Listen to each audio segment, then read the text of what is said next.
larger health pools as well. Of course, you can't have a monster hitting for 250 damage or 300 damage if somebody has a 30,000 health pool. There's no specific or even a general idea of when these changes are going to be coming out because of the scope of it. It's huge. Very, very big changes. Next, the championship system specifics. And this is where things start to get pretty good. The champion experience is earned through regular XP, so it's going to be very transparent and the system makes sense. Earned veteran rank will convert into the champion XP, but there will be a max of the amount that will be allowed to convert. All characters on your account will get the benefit you have earned. You will be able to respect your choices regarding how you spend the champion points. Update 5 will introduce the passive stat boost from veteran rank to grant attribute and skill points for the player to choose how they want to spend. Update 5, so again, coming up this month, Update 5 will convert veteran points to XP, so veteran points is going away this month. For a brief time, the champion system and the veteran system will coexist with a goal to replace the veteran system entirely. So as we start moving into this champion system, we're actually going to see the champion system in place with the veteran rank system still in place as well for a brief time, and they're going to try to completely get rid of it. How do you spend your points on the champion system? There's going to be 9 different constellations. First, health. Health is going to be composed of the warrior, Lord, and the Lady. Next, you're going to have Magicka. This is going to be the Mage, Ritual, and the Atronach. And then lastly, you got Stamina, which is going to be the Tower, the Lover, and the Thief. Now listen very, very closely to this, because this is something I did not know, and this is some good information. Each time you spend a champion point, the constellation rotates. And you must spend your next champion point in a tree belonging to the next type. This doesn't force you into a particular gameplay style. However, as there are nodes relevant to every possible playstyle in each of the 3 constellation branches. So we're going to break that down first. What that basically says is you want to be a tank, you're going to have stuff in health, which is warrior, lord, and lady, that will apply for a tank or a DPS or a healer. Same thing with Magicka, same thing with stamina. When you put that point into health, whether it's in the warrior, the lord, or the lady, it's going to rotate. Then it's going to go over to, say, Magicka. Your next champion point you get, you're going to put a point into either Mage, Ritual, or Atronach. Then it'll rotate again. Your next champion point will go into either Tower, Lover, or Thief for stamina. Then it'll rotate back to health again. So basically, you're not going to have people just digging deep into warrior to maximize it out and not put it into anything else. They're making you divvy out your points as you're leveling. Each constellation has certain passive bonuses that will unlock once you have invested a threshold number of points into that constellation. For example, putting 10 plus points into the Atronach constellation gives you an additional bonus named Merchant's Favor. If you spend 100 points in the Lord constellation, you earned Last Stand, which grants increased ultimate when you fall below 20% HP. There are several passives unlocks at 10, 20, 30, 50, and 100 champion point investments. So you got a lot of points to invest here. Bonuses are minor by themselves, but collectively make a huge impact on your character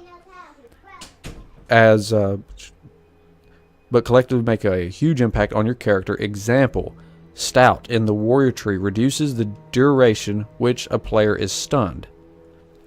Each individual champion point bonus can have up to 700 points applied to it. And Paul says, roughly, quote, we envision it will take you about an hour to earn a champion point. So you start looking at that and you say each champion bonus can have up to 700 points applied to it, approximately an hour to get a champion point. That's 700 hours per champion bonus. So you got 9 champion bonuses total there that you're looking at in each tree. So tons of hours.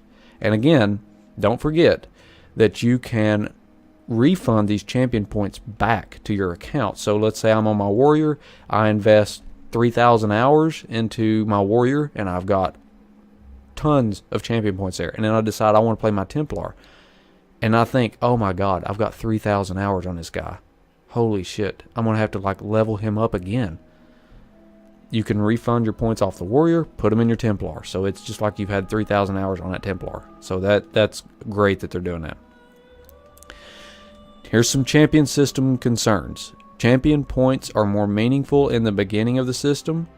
The value of each champion point degrades as you invest further into a specific skill line. For example, the first point you spend in light armor gives you a plus 1% bonus to armor, but the 40th point only gives you 0.1% armor. Next, this encourages players to diversify their points towards the beginning of earning champion points. This prevents players who came late into the game from being irrecoverably far behind veteran players. There is a new system called Enlightenment, which boosts the experience earned towards a champion point. Your account accumulates Enlightenment as long as you have a level 50 character. This prevents there from being a penalty from playing low-level alts. Your level 50 main will earn Enlightenment during that time. Additionally, this will help out players who don't have as many hours per day to play ESO. Taking time away from doing XP granting activities to craft, roleplay, or just hang out won't penalize you too much because you'll earn Enlightenment during that time, helping you get to your next champion point more quickly. Seems like it functions similar to rested XP in other games. So yeah, that's pretty much like rested XP would work. So if you're out for a week, you're going to come back and have a lot of rested XP. What's the caps and things like that on it? I've not seen any, but we'll see.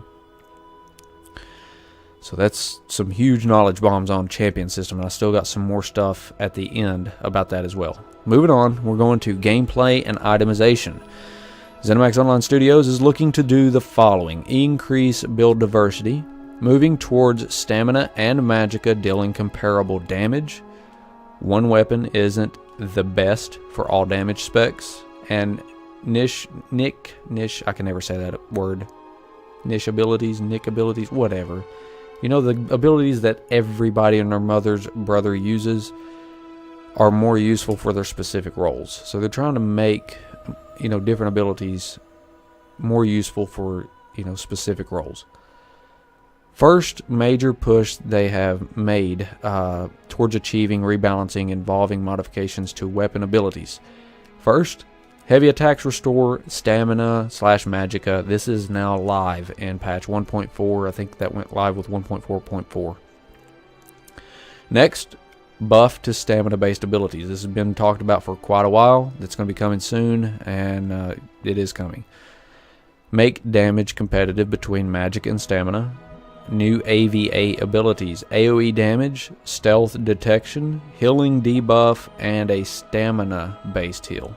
That's right, a stamina based heal. Next, ultimates. Changes to ultimates are coming, and it's how ultimate generation works. Between the fast ticking dot stacking build versus the slow attacking tank. So they're trying to even out how ultimate is being generated. They're talking about reducing the variation in ultimate generation between builds, and ultimates will scale off your highest stat and crit strike chance. We're going to take a look at synergies next. ZeniMax wants to make synergies more useful, so players want to use them, not avoid them, like with some of the more annoying synergies. Moving towards a more contextual synergy usage, where certain synergies will only prompt themselves as if they're available in certain conditions are met, like Blood Altar and Templar Cleanse currently work. The goal is to reduce the overall number of press X prompts that you have at any given time to increase the further usefulness of synergies that players do use. Next, this is pretty cool too. We're getting there, guys. We're a little bit over halfway. Undaunted Monster Helms. So you guys got to see these things on ESO Live. Number 2, I think, is where they showed some of these things off. The Daedroth. You also got to see it in episode 27 as well. The Daedroth helm, Spider Daedra helm, Dwemer helm, things like that. You got to see those. So what are these uses of these things? Well, here you go. Daedroth helm adds a chance to summon a Daedroth when you use a light and heavy attacks. So whenever you hit light attacks or heavy attacks, chance to spawn a Daedroth. Spider Daedra summons a Spider Daedra which snares and deals dots to enemies in the area. There's a Dwemer helm, adds a chance to summon a Dwemer Centurion when you use abilities which will channel a beam which restores your magicka, stamina, or health, random chance. Then there's also Clanfear, Lamea Queen, and the Dreg King as well. We don't know what those do. At first, these items will drop from the last boss in veteran dungeons, but they're talking about adding these to normal mode dungeons as well, so that's on their to-do list. General itemization. Gold drop rates. How long have we complained about gold drops? 1 gold, 1 gold, 2 gold, 2 gold. Yeah, gold drop rates, more variance in the gold dropped per enemy. Some enemies might not drop any gold, but others may have a larger amount of gold to add more variety. So, seems like pretty cool, pretty good change. Crafting. They're trying to figure a way to make achieving top tier crafted gear more of a challenge. So again, yes, that needs to be done. Trials, dungeons, and arenas. You heard me talk about scaling earlier. Scaling group instances will scale to your group's leader's level. Using the looking for group, the dungeon will be plus or minus 2 levels from the group leader. So talking at, maximum of 4 levels different. Balance improvements. Tweaks to mob composition, HP, damage, and abilities. Once the champion system comes online, these systems will change again to scale up to the appropriately new adjustments. Grouping improvements. Quests in dungeons are shareable, and if you enter a dungeon late, your quest will be advanced to the current stage. Undaunted enclaves. Enclaves exist in each capital where normal and vet dungeons are available. Completing optional objectives increase your reward tier. So that's going into talking about the new Undaunted dailies and things like that that's coming in with. Next, I thought this was pretty cool to go ahead and talk about this. So we're going to get into a little bit of lore here a little bit. Update 5 is going to have veteran rank City of Ash. We've seen it. We thought it was coming with 1.4. It didn't make it, but it is coming in 1.5. I can't remember the story to it right off the top of my head, but here we go. We're going to read it. This is the story to City of Ash, veteran rank City of Ash, and what you're looking at. Gillian struck a deal with Mehrunes Dagon to save her village. To honor her end of the bargain, she entered the Deadlands. Her husband, Fingadian, swore to save her. The players will join an expedition led by Fingadian to assault the Deadlands, realm of the Daedric prince Mehrunes Dagon. The devs showed a video of some City of Ash gameplay and the dungeon, which already looked spectacular in normal mode. Looks beautiful and exciting. The dungeon showcased several boss fights, the first of which was a 3-part boss fight with multiple bosses at once. After that, players entered the Deadlands. Dagon's realm looks great. There's a massive Daedroth, which is green armored Daedroth, a unique monster specific to the Deadlands. The boss fight incorporates some new unique mechanics. There's also a fire-based version of the Daedric Titan that is unique to the Deadlands, called Ash Titan. Ooh. This boss has some new anti-stacking mechanics, which is force players to spread out all around the space. Hint, there is a lot, all caps, of fire damage. Watch out, vampires. Yeah, I think I may end up dropping vampirism for them. Let's see. There is a huge